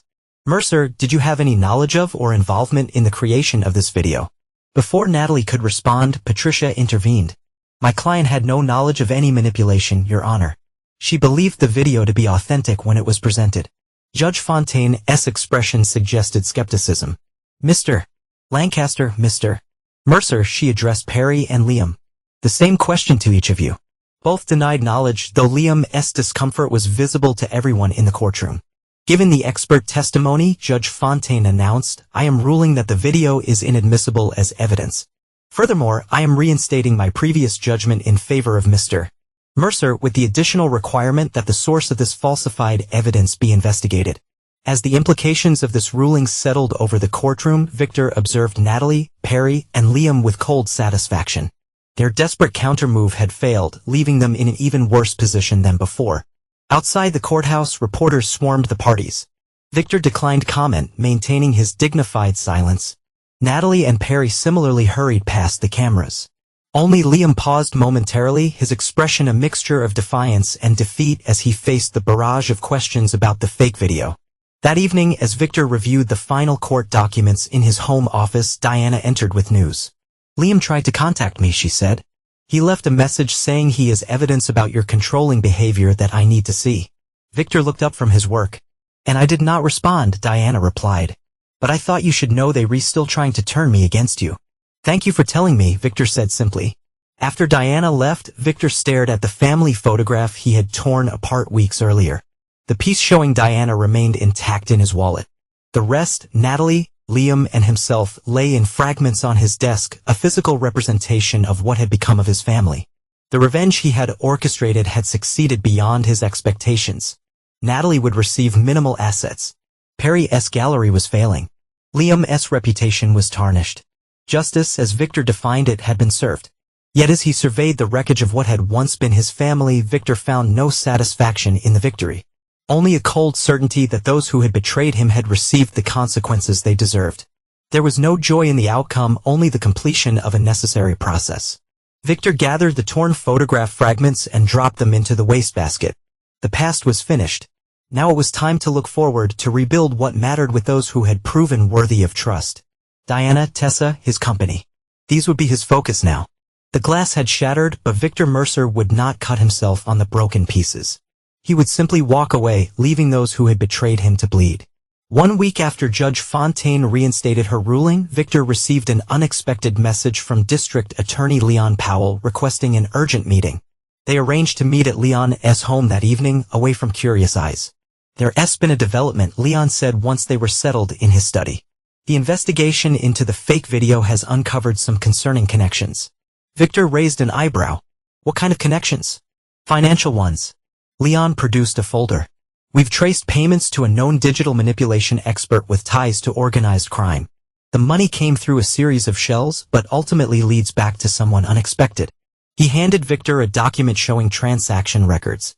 Victor studied it, his expression darkening as he recognized the originating account. Perry Lancaster, he noted. Leon nodded. Not Liam, not Natalie. Lancaster himself. This suggests Lancaster was operating independently, Victor observed. Beyond what Natalie and Liam knew. It gets more interesting, Leon continued. We've been monitoring Lancaster since the court ruling. He's been making some unusual calls, trying to secure additional funding. We intercepted one conversation where he mentioned needing to disappear for a while. It seems he's planning to leave the country, possibly to avoid criminal charges related to the video. Victor's eyes narrowed. And Natalie? Liam? They appear to be in the dark about Lancaster's plans, Leon replied. But they were both becoming increasingly desperate. Natalie has been trying to sell off assets to raise cash, and Liam has been reaching out to old friends, trying to rebuild his social network. Victor considered this information, his mind racing. This changes things. If Lancaster is planning to flee, we need to act quickly. Can you have him surveilled? I want to know his every move. Leon nodded. Already in progress. We have a team on him 24/7. But we need to be careful. If he suspects he's being watched, he might bolt early. Victor stood, his expression determined. Then we need to be ready. I want everything you have on Lancaster's financials, his contacts, his plans. If he's going to run, I want to be there when he falls. Leon stood as well, handing Victor a file. It's all in there. But Victor, be careful. You're replaying a dangerous game here. Victor took the file, his expression unreadable. I've always known the stakes. Now it's time to end this once and for all. He's making arrangements to leave the country, one-way ticket to Monaco purchased yesterday. Victor's eyes narrowed, abandoning Natalie completely. It appears so, but here's what's truly concerning. Leon leaned forward. Lancaster's gallery has been moving significant amounts of cash. More than could be explained by legitimate art sales even before your divorce case affected his business. Money laundering, Victor concluded. We suspect so, and potentially connected to something bigger. Leon looked troubled. Victor, I need to ask. Did you ever investigate the source of Lancaster's initial success? Before Natalie's investments? Not thoroughly, Victor admitted. I focused on his pattern with wealthy women. We think someone was using Lancaster's gallery to clean money. Someone with significant criminal connections. Natalie's $2 million may have been a welcome addition, but it was not the foundation of his operation. This revelation shifted Victor's understanding of the entire situation. Perhaps Natalie and Liam had been manipulated by Lancaster just as he had manipulated other wealthy women. A layer of deception Victor had not considered. What's your next move? Victor asked. We're preparing to move against Lancaster, but we need to be careful. If he's connected to who we think he is, this could get dangerous. Leon hesitated, which brings me to why I wanted to meet. Given your history with Lancaster, you could be at risk. Victor dismissed this concern. I can handle Lancaster. Not just Lancaster, Leon clarified. His backers. These are dangerous people, Victor. If they believe you responsible for exposing their operation, the warning was clear. Victor's methodical dismantling of Lancaster's gallery and reputation may have inadvertently threatened a criminal enterprise, placing him and potentially Diana in danger. I appreciate the warning, Victor said. I'll take appropriate precautions. After leaving Leon's house, Victor made 2 calls. The first was to Dominic Varga, instructing him to implement enhanced security protocols immediately. The second was to Diana, advising her to stay at a hotel rather than her apartment until further notice. The following morning, Victor summoned Tessa to his office for a confidential assignment. I need everything on Perry Lancaster's background, he instructed. Not just his relationships with wealthy women, deeper, criminal connections, unexplained finances, patterns that do not fit his public persona. Tessa, efficient as always, began her research immediately. By afternoon, she had compiled a disturbing picture. Before establishing his gallery, Lancaster had worked briefly for several art dealers known for questionable practices, including one investigated for trafficking in stolen antiquities. More significantly, Lancaster's gallery had received its initial investment from a holding company connected to Raymond Salvatore, a real estate developer with suspected ties to organized crime. Salvatore uses legitimate businesses to clean money from less legitimate operations, Tessa explained, presenting her findings. The art world is perfect for this: subjective values, cash transactions, international movements with minimal scrutiny. Victor considered this information carefully. And Lancaster is planning to leave the country tomorrow. First-class ticket to Nice, then presumably to Monaco, Tessa confirmed. No extradition treaty. He's running. But not just from the divorce fallout, Victor concluded. From whatever criminal arrangement is collapsing around him. This new perspective prompted Victor to reconsider Natalie's involvement. Had she been a willing participant in Lancaster's criminal activities or merely another victim of his manipulation? The answer held no practical importance for Victor. Her betrayal remained unforgivable regardless, but it provided context for what happened next. That evening, as Victor worked late at his office, the security system alerted him to an unauthorized entry. Surveillance cameras showed 2 men in maintenance uniforms bypassing the regular security check. Victor immediately contacted Dominic, who was overseeing security remotely. 2 intruders, service elevator heading to the executive floor, Dominic reported. Police notified, but they at least 8 minutes out. Identity unknown, but they rearmed. You need to evacuate immediately. Victor calmly saved his work and powered down his computer. Have the car waiting at the emergency exit. As he moved toward the private stairwell, Victor heard the elevator arrive at his floor. He increased his pace, maintaining his composure even as the sound of footsteps echoed through the corridor behind him. The first shot shattered the glass wall beside him, sending shards flying across the polished floor. Victor ducked into a conference room, using the momentary cover to access the secondary stairwell. Descending rapidly, he heard the door above him crash open. More shots followed, ricocheting off metal railings. Victor continued his controlled descent. 3 floors to the parking garage, where Dominic's security team would be waiting. The attack confirmed Leon's warning.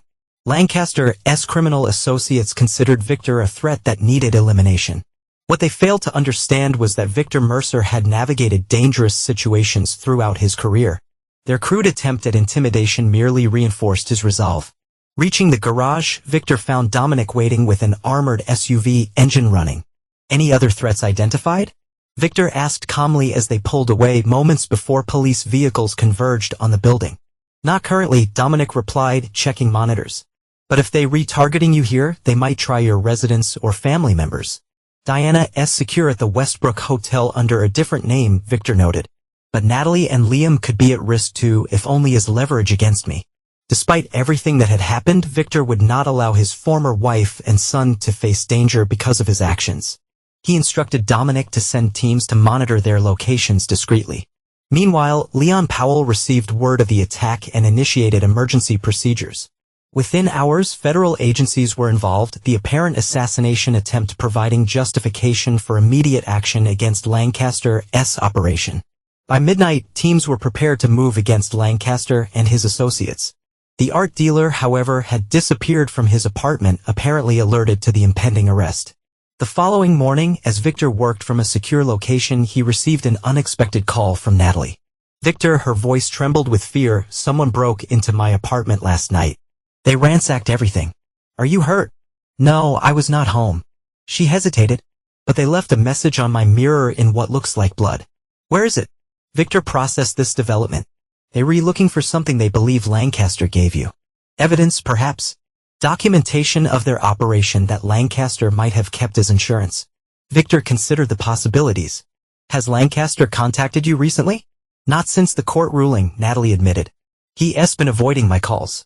Because he's planning to disappear, Victor informed her. One-way ticket to Monaco purchased 3 days ago. The silence on the line suggested this was news to Natalie. He's leaving? Without telling me. He used you, Natalie. Just like he used other women before you. But this time, there were criminal enterprises involved that you were not aware of. Another pause. How do you know this? The district attorney's office has been investigating Lancaster for money laundering. Last night, his associates tried to kill me at my office. Oh my God, Natalie whispered. Victor, I swear I did not know about any criminal activities. The gallery, our relationship, I thought it was real. It does not matter now, Victor replied dispassionately. Where's Liam? At his apartment, I think. Victor, if these people are dangerous, I've sent security to watch his building, Victor interrupted. Stay where you are. Someone will contact you shortly with instructions for temporary safe housing. Despite everything Natalie had done, Victor would not leave her vulnerable to criminal violence. The same applied to Liam. Family betrayal would be handled through legal channels. Protecting them from external threats was a separate matter. As federal and local authorities launched coordinated raids on Lancaster's gallery and associated businesses, Victor focused on locating the art dealer himself. If Lancaster had evidence that could implicate Salvatore or other criminal figures, he represented a critical vulnerability in the operation. One that dangerous people would be desperate to eliminate. By afternoon, an unexpected break arrived through Diana, who called her father with crucial information. Liam just contacted me, she reported. He's panicking, says Perry gave him a flash drive for safekeeping last week and now some men are looking for it. Where is he now? Victor asked. Hiding at a friend's place. He thinks Perry might be at the gallery as storage facility. Said something about contingency plans. Victor immediately relayed this information to Leon, who redirected resources to the storage facility on the outskirts of the city. Simultaneously, Victor dispatched Dominic to retrieve Liam and secure the flash drive. The endgame was unfolding rapidly now, with Lancaster's criminal connections exposed and authorities closing in. What remained unclear was whether Lancaster would be captured or silenced. First, Victor himself headed to the storage facility, arriving moments after the police established a perimeter. Leon met him at the command post. Lancaster's inside, Leon confirmed. Security cameras showed him entering 2 hours ago. No signs of anyone else, but we proceeding with caution. He's desperate, Victor observed, which makes him dangerous. We've offered negotiation, but he's not responding, Leon added. SWAT is preparing to breach if necessary. As they discussed options, Victor's phone rang, an unknown number. He answered cautiously. Mercer, Perry. Lancaster's voice sounded strained. I know you're out there with the police. It's over, Lancaster, Victor replied evenly. The operation is exposed. Salvatore's people are being rounded up across 3 states. A bitter laugh. You have no idea what you've stumbled into. This goes beyond Salvatore. Then enlighten me. I want immunity, Lancaster demanded. And witness protection. In exchange for everything I know and all the evidence I've collected. That's not my decision to make, Victor noted. But your friend the DA will listen to you. Lancaster countered. I have documentation implicating people you could not imagine. Judges, politicians, business leaders involved in antiquities trafficking, money laundering, worse. Victor considered this. If your information is that valuable, why were you planning to flee to Monaco? Insurance, Lancaster admitted. Leverage to keep them from coming after me. But now that everything's falling apart, Victor handed the phone to Leon, who took over negotiations. After tense minutes, an agreement was reached.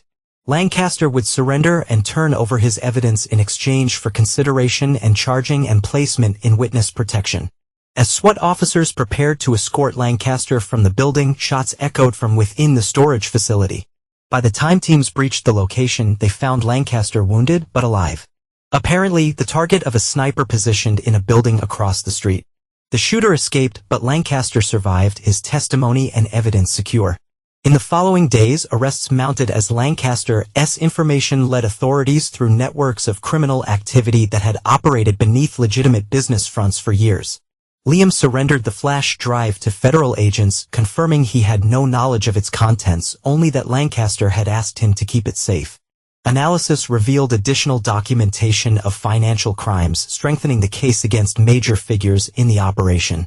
1 week after the shooting, Victor visited Lancaster in the secure hospital unit where he was recovering under guard. The art dealer looked diminished, his suave confidence replaced by the weariness of a man who understood how narrowly he had escaped death. Mercer, Lancaster acknowledged as Victor entered. Come to gloat. To understand, Victor corrected, taking a seat beside the bed. How much did Natalie know?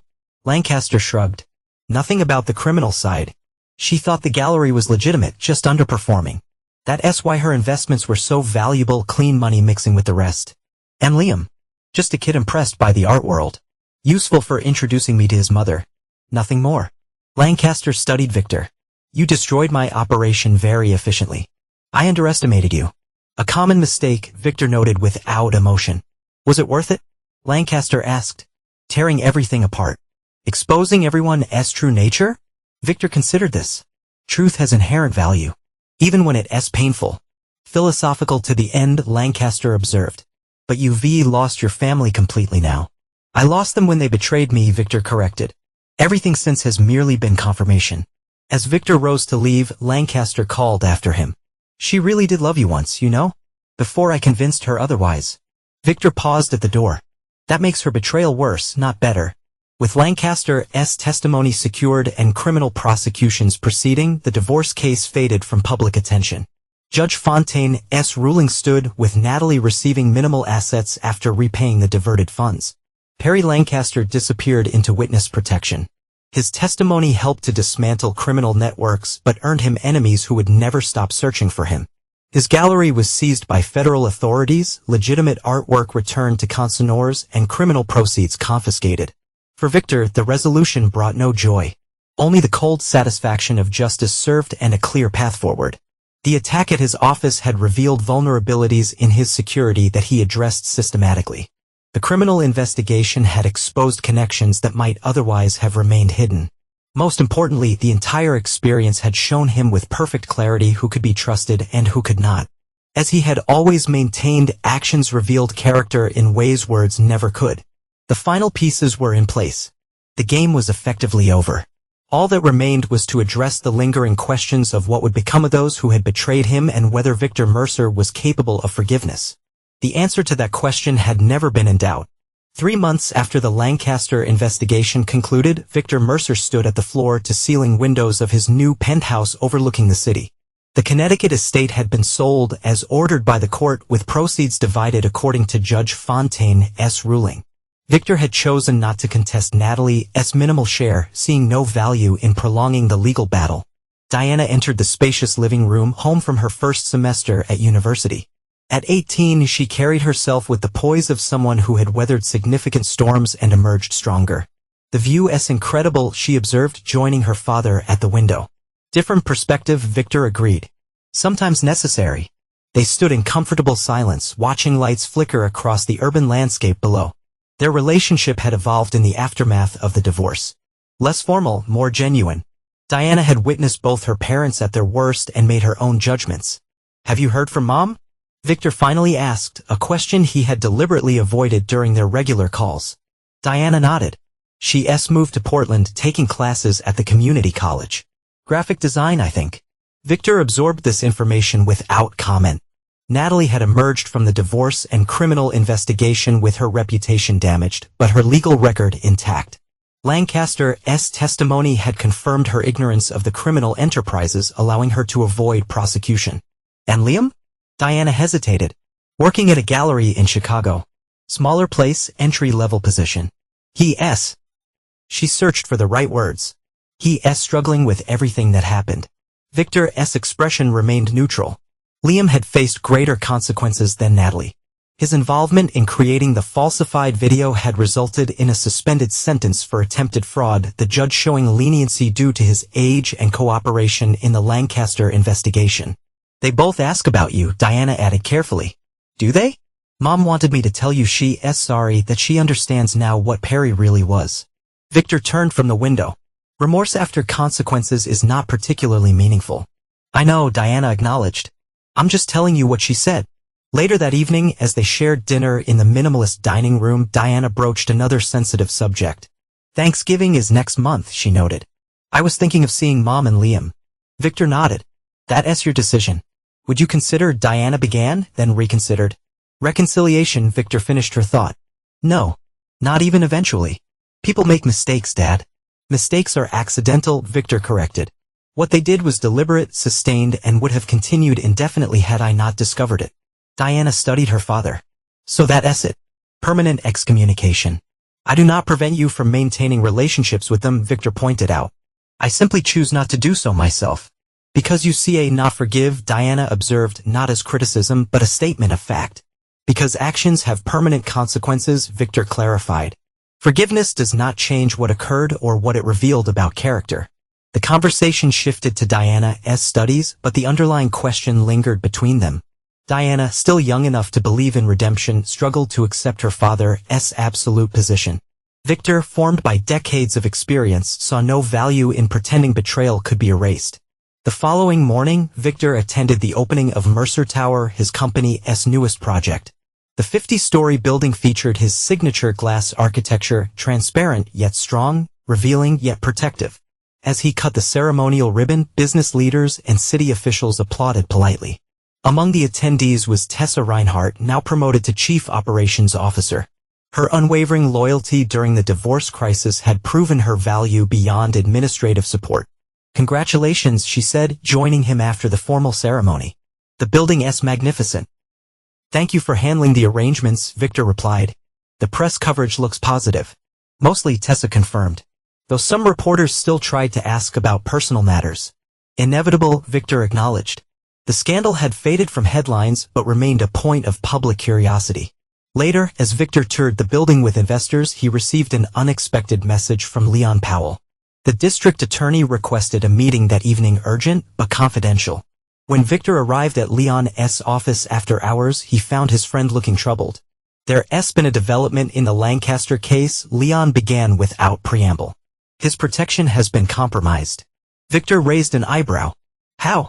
We're reinvestigating. But 2 federal marshals were found dead yesterday in Montana. Lancaster's location was breached shortly afterward. Is he dead? Leon shook his head. Missing. Possibly on the run. Possibly taken. Either way, people connected to his testimony could be at risk. Including me, Victor concluded. And potentially your family, Leon added.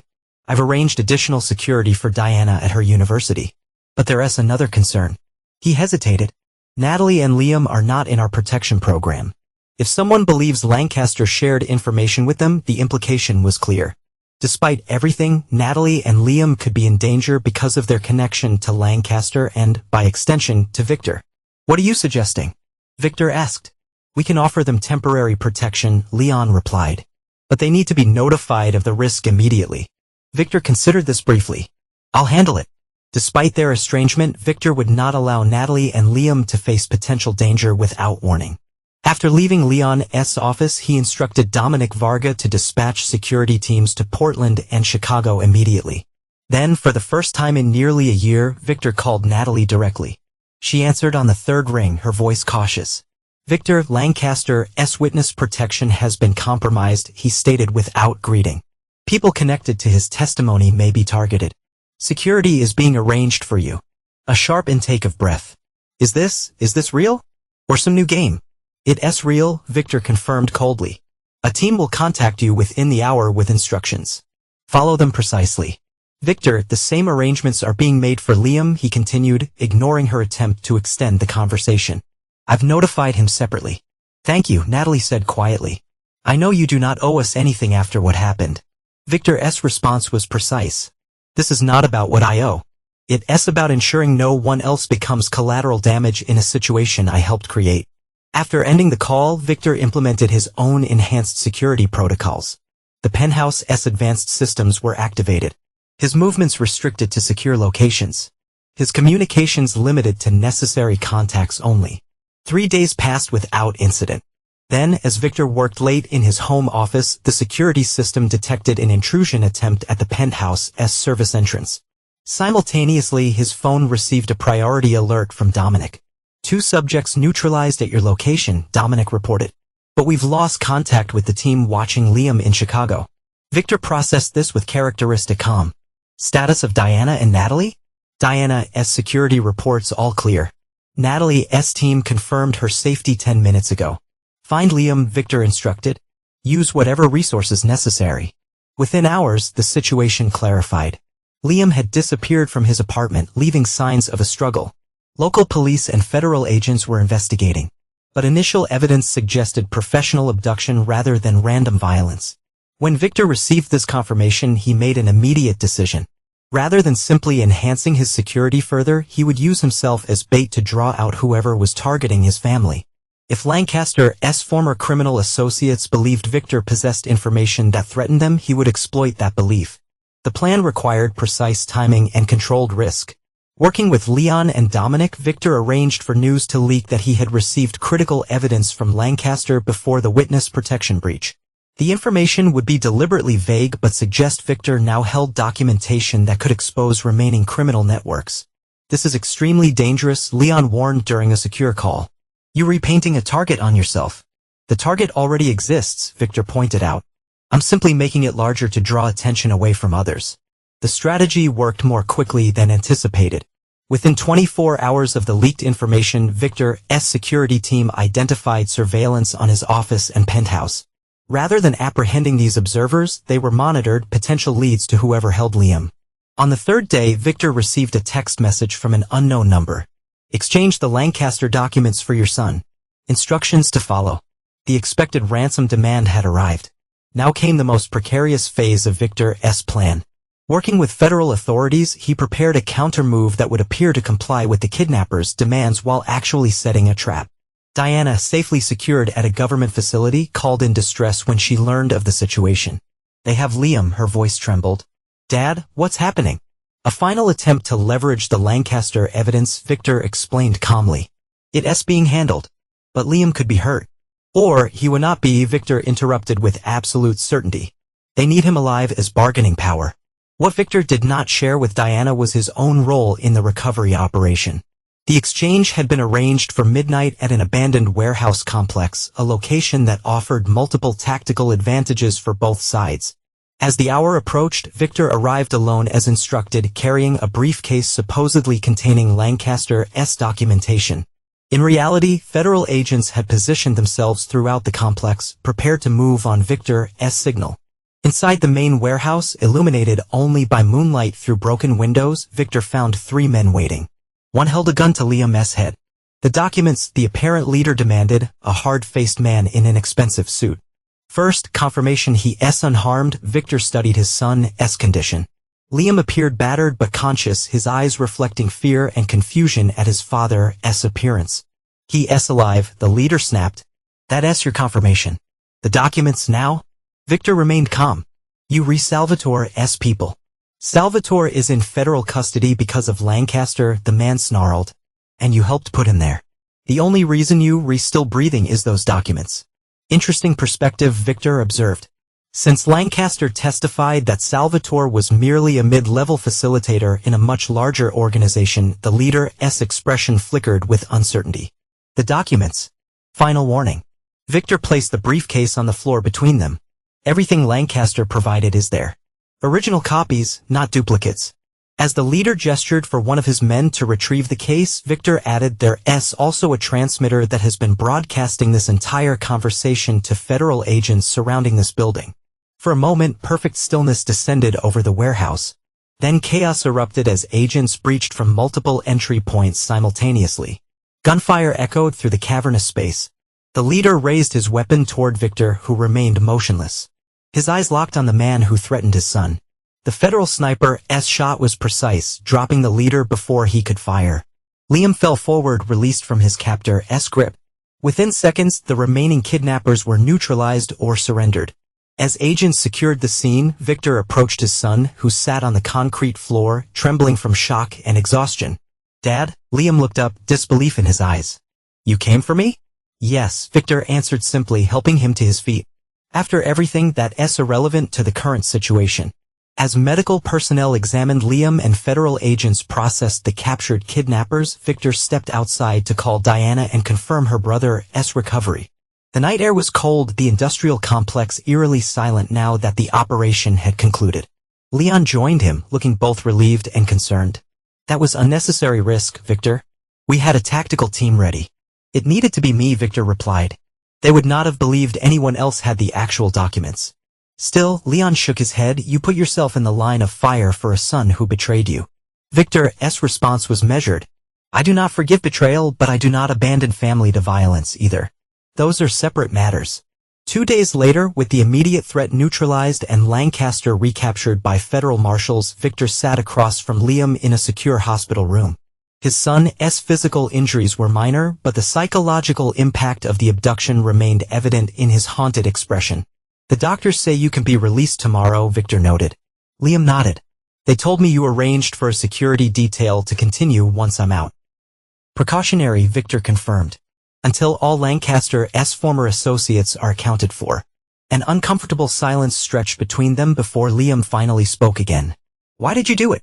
Come yourself instead of just sending the FBI. Victor considered his answer carefully. Because despite everything that's happened, you were still my son. That fact does not change even when trust is broken. Liam's eyes brightened with hope. Does that mean I would not leave you to be killed? Victor interrupted coldly. Nothing more. The hope in Liam's face crumbled. I know what I did was wrong. I've had a lot of time to think about it, especially these past few days. Reflection during a crisis rarely leads to genuine change, Victor observed dispassionately. Dad, please, Liam leaned forward, desperation edging into his voice. I was manipulated by Perry by the situation. I made terrible choices. Yes, you did. But people deserve second chances. Even Mom sees now how wrong we were.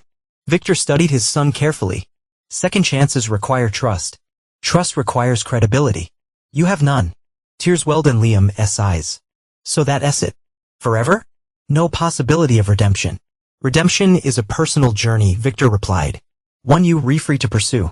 But it does not obligate me to restore what you destroyed. As Victor rose to leave, Liam made one final attempt. Diana still talks to me. She believes people can change. Diana is young, Victor noted. She still believes in many things that experience will eventually disprove. He paused at the door. The security detail will remain in place until the threat is completely neutralized. After that, your life is your own to rebuild, separately from mine. 1 week later, Victor stood in his office reviewing the final reports on the Lancaster case. The art dealer had been recaptured and placed in maximum security protection. His testimony had led to additional arrests, including senior figures in the criminal network that had employed Salvatore. The threat to Victor's family had been effectively neutralized. Tessa entered with news about the company's latest acquisition, a promising technology firm that would expand Mercer Construction's capabilities into smart building systems. The board unanimously approved, she reported. We can finalize the purchase next week. Victor nodded approvingly. And the restructuring of the executive team? Complete. The new organizational chart emphasizes the innovations you outlined. As they discussed business matters, Diana arrived for their scheduled lunch. At Victor's nod, Tessa excused herself, leaving father and daughter alone. How was your flight? Victor asked as they walked toward the elevator. Fine. Diana replied, her expression suggesting she had more significant matters on her mind. I spoke with Liam yesterday. Victor said nothing, waiting for her to continue. He started therapy, she added, trying to understand why he made the choices he did. Good for him. Victor replied neutrally. Diana stopped walking. Dad, I need to ask you something important. Victor faced his daughter, noting her determination. Go ahead. Mom and Liam want to meet with you. Just once. To apologize properly in person. Not necessary, Victor stated flatly. Not for you. Maybe, Diana persisted. But for them. For closure. Victor considered this briefly. Closure is another word for acceptance. They need to accept the consequences of their actions without seeking artificial resolution. Is that what forgiveness is to you? Artificial. Forgiveness implies the restoration of trust, Victor explained. Trust, once broken, cannot be repaired to its original state. It's not about punishment, Diana. It's simple reality. Diana looked frustrated. So you saved Liam's life, but you would not give him 5 minutes of your time. Correct, Victor confirmed. Physical safety and personal reconciliation are entirely separate matters. Later that evening, as Victor worked in his penthouse, he received an unexpected delivery, a package containing a letter from Natalie. For a moment, he considered returning it unopened.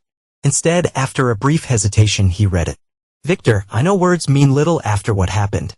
I do not expect forgiveness or reconciliation, but I need to acknowledge the truth. I betrayed you completely. Not just with the affair, but by conspiring against you financially and emotionally. Perry manipulated me.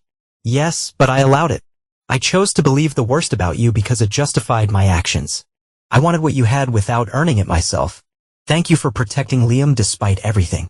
It shows a strength of character I failed to recognize during our marriage. I'm rebuilding my life now. Honestly, this time. Working, studying, trying to understand my own weaknesses that led to such terrible decisions. Diana remains the best of both of us. Please continue to be the father she deserves.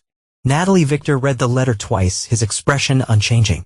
Then he placed it in his office shredder, watching as the pages were reduced to strips. The acknowledgement of wrongdoing changed nothing. The damage remained permanent. The breach uncrossable.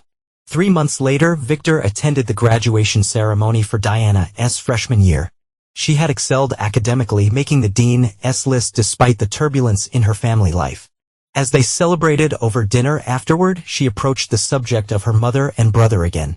Liam got accepted to art school in New York, she mentioned, a legitimate program with a good reputation. I'm glad to hear it, Victor replied, and meant it. His son's rehabilitation was positive regardless of their permanent estrangement. And Mom's completed her graphic design certificate. She's got an entry-level position at a marketing firm. Victor nodded, acknowledging the information without comment. Diana sighed. It's been over a year, Dad. They've both changed, learned from their mistakes. As they should, Victor agreed. Personal growth is valuable. But not valuable enough for you to reconsider your position. Victor placed his napkin beside his plate. Diana, I understand your desire for family reconciliation. It's natural at your age. But some decisions have permanent consequences. I do not harbor anger toward your mother or brother anymore. I simply recognize the reality that what was broken cannot be restored. That's so cold, Diana observed, though without malice. It's honest, Victor corrected, which is something they never were. 1 year later, Victor stood at the window of his expanded corporate headquarters, observing the city that now featured several of his architectural creations. Mercer Construction had not just recovered from the momentary instability during the divorce scandal. It had thrived, expanding into new markets and innovative technologies. Tessa, now his trusted second-in-command, joined him with quarterly reports that exceeded projections. Their professional relationship had deepened into a partnership built on mutual respect and absolute honesty. Quality, Victor now valued above all else. The London project has been approved, Tessa noted. Construction begins next month. Good. And the sustainability initiative? Ahead of schedule. The press coverage has been overwhelmingly positive. As they discussed the company's future, Victor reflected on how thoroughly he had rebuilt his life after the betrayal. The pain had long since transmuted into something harder, more permanent, a clarity about human nature that informed every decision, every relationship. Diana had maintained contact with both Natalie and Liam, a choice Victor neither encouraged nor discouraged. She occasionally shared news of their lives, Liam's progress in art school, Natalie's promotion at her firm. Victor acknowledged such updates without emotion, viewing his former family members as characters in a story that had concluded for him. When Diana graduated from university with honors 2 years later, Victor attended the ceremony with pride. She had grown into an impressive young woman, intelligent, resilient, and perceptive. As they walked across campus afterward, she made one final attempt at reconciliation. Mom and Liam are here, she admitted. They watched from the back. They knew better than to approach you. But they wanted to see me graduate. Victor nodded. That's appropriate. They should celebrate your achievement. Dad. Diana stopped walking, facing him directly. It's been almost 4 years. They've completely rebuilt their lives. They've respected your boundaries. Is not there any possibility? No, Victor said simply. Some decisions are permanent, Diana. The sooner you accept that, the easier your own life will be. Later that evening, as Victor prepared to return to the city, he encountered Natalie in the hotel lobby, clearly an accidental meeting as her surprise appeared genuine. Victor, she said softly, maintaining a respectful distance. I did not expect. I am sorry, I'll go. No need, he replied calmly. The lobby is public space. Natalie had aged well, though stress had left subtle marks around her eyes. Diana was amazing today. Yes, Victor agreed. She is exceptional. An awkward silence stretched between them. Years of unsaid words filled the space. I should go, Natalie finally said. Congratulations on Diana's graduation. You raised her well. As she turned to leave, Victor spoke. Natalie, she paused, hope flashing briefly across her face. Diana tells me you've established yourself professionally, he said. That's good. Natalie nodded, recognizing the statement for what it was, acknowledgement without reconciliation. Thank you. Your company seems to be thriving as well. It is. Another pause, heavy with the weight of their history. Goodbye, Victor, Natalie said, finally understanding there would be nothing more. Goodbye, Natalie, he replied with finality. Victor watched her walk away, feeling neither satisfaction nor regret. The chapter had ended years ago. This was merely an epilogue. He had protected those who betrayed him when external threats emerged, fulfilling his obligations of basic humanity. But he had never forgiven, never forgotten, never compromised on the consequences of their actions. As he returned to his penthouse that night, Victor stood at his wall of windows, surveying the city that bore his architectural imprint. Glass and steel, transparent yet impenetrable like the boundaries he had established. His empire had not just survived, but expanded. His relationship with Diana remained strong. His professional legacy was secure. The cost had been high. The family he had once built, the trust he had once extended. But Victor Mercer had never been a man who compromised on principles. Betrayal, in his world, carried permanent consequences. That clarity had defined him, shaped his success, and ultimately preserved what mattered most, his dignity, his legacy, and his uncompromising vision of justice. Through the darkened glass of his windows, Victor saw not just the city lights, but his own reflection, solitary, resolute, and ultimately victorious. The man who had built an empire of glass had learned the most important lesson: some things, once shattered, were meant to stay broken.